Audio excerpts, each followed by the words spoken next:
아직 노션을 메모장으로만 쓰고 계시나요? 쓰고 저장하고 끝. 노션은 메모장이 아닙니다. 데이터가 쌓이고 연결되고 다시 꺼내 쓰고, 이 차이 하나면 흩어진 메모가 아카이브 한 장이 됩니다.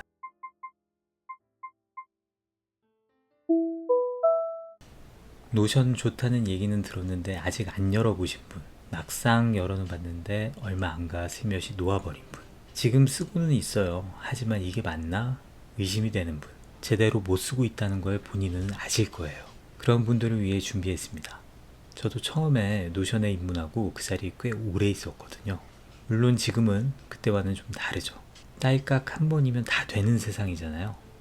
데이터베이스도, 데이터베이스에 들어가는 속성도, 심지어는 수식이나 템플릿, 대시보드까지 모두 AI로 만들 수 있습니다. 네, 예전에 속성 하나씩 붙이고 수식 짜느라 며칠 걸리던 걸 지금은 딸깍 한 번에 모두 가능한 세상입니다. 아주 좋은 겁니다. 저도 그렇게 쓰고 있습니다. 안 쓸 이유가 없어요. 그런데 딸깍만으로 안 되는 것들이 있습니다. 기본적인 것들은 모르고 AI를 활용해 만든다면 분명 얼마 지나지 않아 페이지와 데이터베이스들이 엄청 쌓여 있을 거예요. 그 중에 사용하는 것들은 몇 안 되겠죠. 구조를 알아야 잘 쓸 수 있습니다. 어떻게 짜였는지 알아야 손을 댈 수 있고요. 제 채널에서는 그동안 퇴사 준비하는 과정을 기록해서 올려왔습니다. 그런데 기록만 올리다 보니 제가 알고 있는 걸 나누는 것도 해보고 싶었어요. 마침 노션 강의를 꽤 오래 해왔거든요. 그 내용을 처음부터 정리해서 풀어보려고 합니다. 그래서 이 시리즈를 시작합니다. AI가 만들어준 걸 제대로 활용할 수 있는 기본. 그 기본을 처음부터 같이 가보려고요. 여러분, 운동도 공부도 기본이 받쳐져야 성과가 나오는 거 아시죠? 오늘은 그 기본 중에 가장 첫 시간입니다. 노션은 서랍장이라고 생각하시면 돼요. 서랍장 안에 서랍 한 칸이 노션의 한 페이지라고 생각하시면 됩니다. 서랍을 열면 이것저것 물건들이 정리가 되어 있잖아요. 물론 정리가 안 되어 있는 서랍도 많겠지만요. 서랍장 안에 물건이 페이지 안에 블록이라고 생각하시면 됩니다. 블록은 텍스트가 될 수도 있고 이미지가 될 수도 있고 페이지가 될 수도 있습니다. 또 블록은 데이터베이스가 될 수도 있고요. 데이터베이스는 또 여러 페이지를 담을 수도 있습니다. 뭔가 복잡한 것 같지만 구조만 안다면 어려울 게 하나도 없습니다. 제가 하나씩 정말 쉽게 알려드리겠습니다.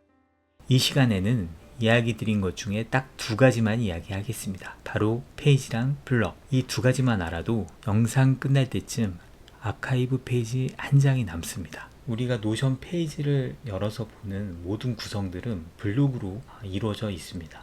이 블록은 언제든 페이지로 만들 수도 있고 혹은 데이터베이스로도 만들 수 있고 이미지로도 만들 수 있습니다.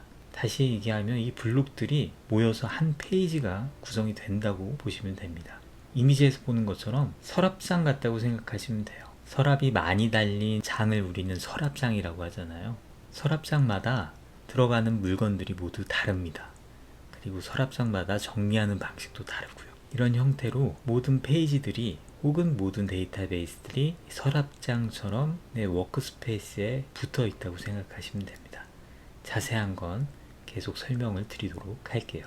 우리는 이미 메모 앱들을 많이 써왔습니다. 스마트폰에도 메모 앱이 있고요. 기본적으로 노트패드나 혹은 에버노트나 원노트 같은 앱들을 사용해서 이미 메모를 적고 계시는 분들이 많이 있을 거예요. 노션을 다운받으신 분들도 처음에 사용하실 때는 아마도 이 메모 앱처럼 쓰지 않았을까라는 생각이 듭니다. 하지만 메모 앱은 입력하고 저장한다면 단순히 그걸로 끝이잖아요. 노션은 단순한 메모 앱은 아닙니다. 페이지 자체가 하나의 문서가 될 수도 있고요. 폴더가 될 수도 있고 데이터가 될 수도 있습니다. 페이지를 생성하면 그 페이지를 이용해서 다른 페이지와 연결하고 혹은 재활용할 수도 있습니다. 그리고 지금은 이런 데이터들을 활용해서 나의 지식 아카이브로도 사용할 수 있습니다. 다시 한번 얘기하면 메모장에 적은 내용은 시간이 지나면 찾기 어렵지만 노션에 정리한 페이지는 검색, 필터, 링크, 데이터베이스를 통해서 언제든지 꺼내서 쓸 수 있습니다. 노션의 본질은 기본이 아니라 축적하고 재활용하는 시스템이라고 생각해 주시면 됩니다. 게다가 노션은 이 마크다운 문법을 그대로 사용을 하고 있어서 현재 AI가 가장 좋아하는, 가장 궁합이 잘 맞는 플랫폼이 아닐까라는 생각을 해봅니다. 워크스페이스라는 것은 다음 시간에도 제가 자세하게 말씀드릴 텐데요. 워크스페이스는 모든 페이지가 모이는 공간이다 라고 생각해 주시면 됩니다. 사이드바, 즉 왼쪽에 있는 이 메뉴바를 보면 전체 페이지가 한눈에 보이실 거예요. 이것들을 다 모아놓은 게 워크스페이스다 라고 생각하시면 됩니다. 데이터베이스는 많이 들어보셨죠? 데이터베이스는 개발할 때 많이 쓰는 용어긴 한데, 데이터베이스를 저희가 노션에서 만들 수가 있습니다. 약간 엑셀이랑 비슷하다고 생각하시면 돼요. 그래서 이 엑셀 같은 데이터베이스를 하나 만들면 한 행이 하나의 페이지거든요. 나중에 세 번째 강의에서 제가 설명을 드리도록 하겠습니다. 오늘 이야기 드릴 페이지는 우리가 글을 쓰는 하나의 블록이에요. 그 자체로 콘텐츠가 될 수 있는 구성 요소입니다. 그래서 페이지 안에 페이지를 계속해서 추가를 할 수가 있어요. 즉 다시 얘기하면 우리가 윈도우에 내 컴퓨터에 폴더를 하나 만들잖아요. 폴더를 하나 만들고 그 안에다 또 폴더를 만들 수가 있습니다. 그리고 또 그 안에도 또 폴더를 만들 수가 있죠. 이런 식으로 계속해서 폴더를 만들고 파일을 생성하고 할 수 있는 이런 계층 구조를 페이지도 똑같이 가졌다고 생각하시면 됩니다. 그리고 이 모든 페이지는 고유한 URL을 가지고 있습니다. 다시 이야기하면 전체 워크스페이스를 공유하지 않아도 페이지 하나만 저희가 다른 사람한테 공유하거나 같이 협업해서 쓸 수 있다는 이야기입니다. 블록은 좀 생소하실 수 있는데요. 노션의 최소 단위라고 생각하시면 됩니다. 이 블록은 텍스트로도 쓸 수 있고요. 제목으로 쓸 수도 있고 페이지를 만들 수도 있습니다. 이뿐만이 아니라 토글, 콜아웃, 인용, 구분선, 이미지, 파일, 인베드 다 가능하거든요. 참고로 데이터베이스도 이 블록으로 하나 만들 수 있습니다. 어떻게 생겼는지는 제가 다시 한번 보여드리도록 할게요. 지금 프리젠테이션 모드를 끄고 페이지에 들어와 있습니다. 한번 볼까요? 앞에 보시면 점 6개가 보이시죠? 이게 바로 하나의 블럭입니다. 한번 클릭을 해보겠습니다. 블럭을 클릭을 하면 여러가지 메뉴가 뜨죠. 이 메뉴 안에 있는 모든 것들이 블록에서 쓸 수 있는 기능들이라고 생각하시면 됩니다. 제목으로 바꿨죠.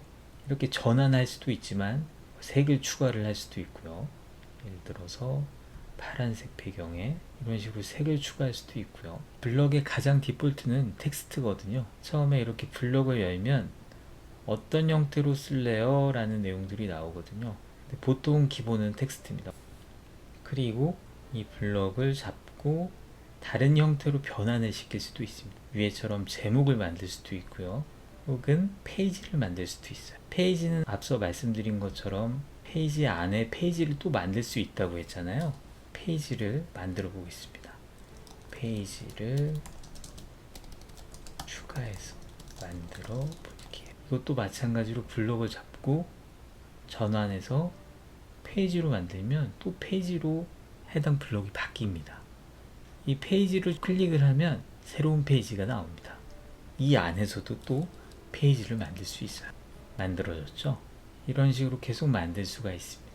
이렇게 블럭은 독립적으로 이동할 수도 있고 복제할 수도 있고 변환시킬 수도 있습니다. 이동하는 걸 안 보여드렸네요. 이동하는 거는 다음 내용을 설명하면서 같이 보여드리도록 하겠습니다. 이런 페이지를 활용해서 어떤 아카이브를 만들 수 있을까요? 여행 기록을 만들 수도 있고요. 독서 기록을 만들 수도 있고 영화나 드라마를 본 기록들을 페이지에 저장해 놓고 아카이브로 쓸 수도 있습니다. 다음은 편집기 기본 조작 내용인데요. 아래에 있는 편집기 기본 조작 내용은 윈도우를 기본으로 했습니다. 노션에서 가장 많이 사용하는 단축키 중에 하나가 뭐냐라고 물으신다면 슬래시를 이야기하지 않을까 싶습니다. 노션에서는 이 슬래시를 마법의 키라고 합니다. 가장 많이 쓰는 핵심적인 키니까 꼭 알아놔 주시면 좋을 것 같습니다. 앞서 화면에서 블럭을 제가 잡을 때 이 점 6개를 클릭해서 뭔가 바꿨잖아요. 이런 것들을 이 슬래시 명령어 하나로 모든 걸 다 할 수 있습니다. 이따가 실습 페이지에서 제가 한번 보여드리도록 하겠습니다. ESC도 많이 씁니다. ESC는 왜 쓰냐 하면 제가 아까 블럭을 잡을 때 저는 이제 마우스를 움직여서 점 6개를 클릭해서 잡았잖아요. 이렇게 할 필요 없이 해당 블럭에 커서가 있을 때 ESC를 누르면 블럭이 전체적으로 잡힙니다. 좀 자주 쓰는 단축키들만 좀 모아봤는데요. 이 중에서도 좀 많이 쓰는 것들만 좀 설명을 드려볼까 합니다. 제가 가장 많이 쓰는 것 중에 하나가 바로 이 컨트롤 D가 아닐까 싶습니다. 이 컨트롤 D는 해당 블록을 똑같이 복제하는 기능을 가지고 있습니다. 페이지도 복제를 할 수 있고요. 제목이나 토글이었으면 그 토글이나 제목을 그대로 복제해서 밑에다 생성을 해줍니다. 뿐만 아니라 데이터베이스도 그대로 복제를 해줘요. 그리고 또 많이 쓰는 것 중에 하나가 바로 이 컨트롤 P가 아닐까 싶습니다. 앞서 말씀드린 것처럼 노션 같은 경우는 단순 메모장이 아니다 라고 말씀드렸잖아요. 그 중에서 가장 큰 기능 중에 하나가 바로 내가 적어놓은, 그러니까 내 아카이브에 있는 데이터들을 빨리 검색할 수 있는 기능이거든요. 이 컨트롤 P를 누르면 바로 검색할 수 있는 그 퀵 파인드가 나타납니다. 이런 형태로요. 컨트롤 P를 누르면 이런 형태로 바로 검색할 수 있는 페이지들이 뜹니다. 그리고 컨트롤 P 말고 컨트롤 Shift P도 있어요. 컨트롤 Shift P는 내 페이지를 다른 곳으로 옮기고 싶다 하면 컨트롤 Shift P를 누르시면 됩니다. 이 외에 많이 쓰는 단축키들인데요. 마크다운 단축키로도 쓸 수 있지만 이렇게 입력된 단축키 형태로 클릭을 해서 생성할 수도 있습니다. 이 단축키들은 다 설명드리기는 좀 어려울 것 같고 이 페이지를 공유해 드릴 테니까 단축키 목록들을 개인 페이지에 저장해 놓고 한 번씩 써보세요. 굉장히 유용한 단축키들이 많습니다. 한번 실습을 해보도록 하겠습니다. 제 실습 페이지도 일단 공유는 드릴 건데 복제해서 사용하시면 될 것 같고요. 실습 페이지는 제가 설명드렸던 내용들을 직접 따라해 볼 수 있게 페이지를 구성해 놨습니다. 복제하는 방법은 오른쪽 상단에 보면 네모 두 개가 있을 거예요. 클릭을 하시고 나서 이런 형태로 페이지가 뜰 거예요. 여기 보이시나요? 사각형 두 개가 보이시죠? 이 사각형 두 개를 클릭하셔서 개인 페이지에 복제를 하시면 됩니다. 설명드렸던 내용을 한번 제가 직접 해볼게요. 슬래시를 치면 이런 형태로 메뉴들이 나옵니다. 굉장히 많죠? 기본 블럭들로 할 수 있는 내용들이 엄청 많습니다. 앞에서 말씀드렸던 제목들이나 리스트, 토글, 할 일 목록 같은 경우는 체크박스 형태고요. 옆에 보면 단축키도 보이네요. 그다음에 이미지, 동영상, 웹에 링크를 걸 수도 있고요. 노션도 AI가 들어가 있어서 이미지를 생성하거나 슬라이드를 만들 수도 있습니다. 데이터베이스도 만들 수 있고요. 이렇게 차트도 만들 수 있습니다. 한번 천천히 보시면서 선택을 해보시면 이런 것도 있구나라는 걸 알 수 있을 거예요. 텍스트 블록에 서식을 한번 저장을 해보겠습니다. 자, 텍스트 블록에 서식 적용하기. 컨트롤 A를 누르면 이렇게 텍스트가 다 선택이 되거든요. 그리고 컨트롤 B를 누르면 보시는 것처럼 굵게 바뀌죠. 컨트롤 I를 누르면 기울임체, 컨트롤 E를 누르면 이게 이제 코드 형태인데 약간 더 눈에 잘 보이게끔 바뀝니다.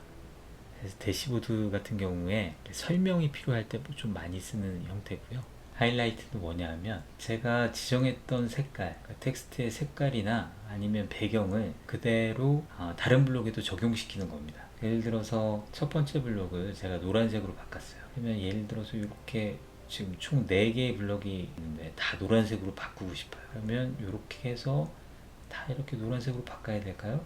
그렇게 하지 않아도 됩니다. 보시면 블록을 잡고요. 컨트롤 시프트 H만 눌러주시면 이렇게 마지막에 썼던 형태의 색깔이나 배경색이 적용이 됩니다. 헤딩 만들기는 샵 하나를 누르고 스페이스바를 누르면 제목으로 되고요.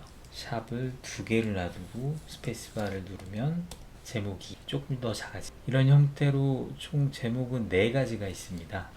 그래서 4가지를 사용할 수가 있고요. 토글 블록은 이것도 굉장히 많이 쓰는 단축키이긴 한데 이 앞에 우리가 쓰는 이 부등호 표시 있잖아요. 이걸 쓰고 스페이스바를 누르면 토글 형태로 바뀌어요. 그래서 이 토글 밑에다가 글을 쓸 수가 있습니다. 그래서 토글을 닫으면 글이 안 보이겠죠? 이런 형태로 쓸 수 있어요. 이 글들을 예를 들어서 여러 가지를 쓴다고 하면 앞에 별 표시를 넣으면 리스트 형태로 바뀌어요. 한번 볼게요. 별을 넣고 스페이스바를 누르면 이런 형태로 바뀝니다. 그래서 이런 형태로 계속해서 쓸 수 있겠죠. 만약에 리스트가 아니라 체크박스가 필요하다라고 하면 앞서 말씀드린 것처럼 대괄호를 입력하시고 스페이스바를 누르면 이런 형태로 바뀝니다. 체크박스는 체크를 하면 취소선이 붙습니다.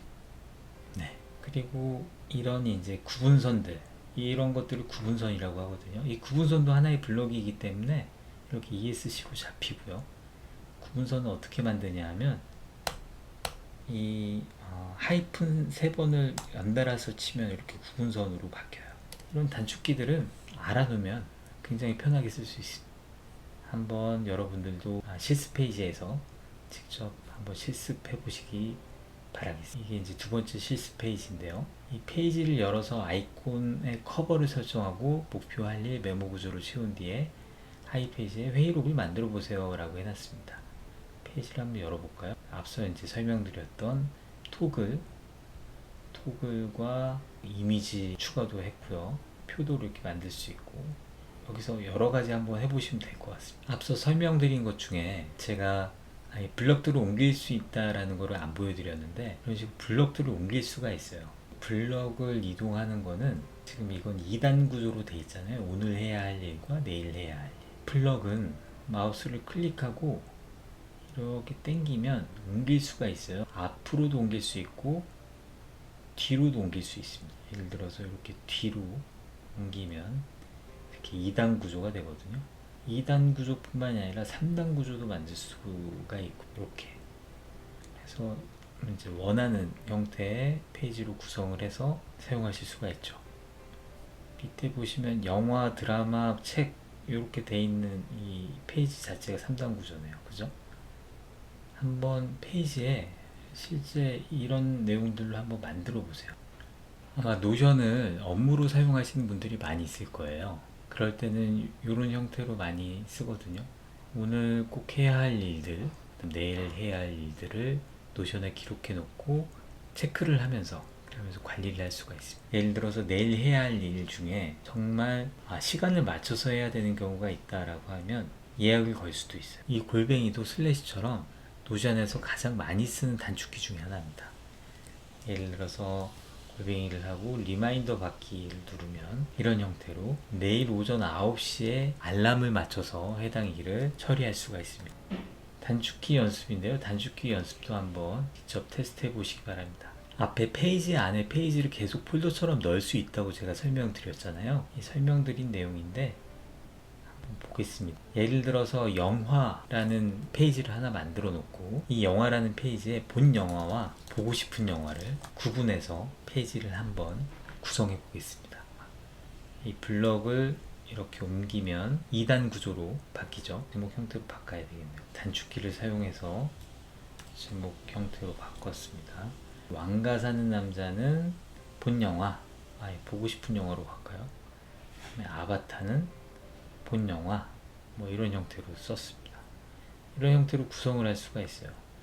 이런 형태로 구성을 하다 보면 저도 모르는 사이에 대시보드가 됩니다. 제가 사용하고 있는 영화 페이지가 있는데 잠깐 보여드리면 이런 형태로 이제 구성을 할 수가 있습니다. 이게 이제 커버를 두면 이런 형태 갤러리 형태로 나오거든요. 그래서 뭐 영화별로 점수를 줄 수도 있고요. 간단하게 코멘트를 쓰고 나중에 찾아볼 수 있게끔 이렇게 구성을 할 수가 있습니다.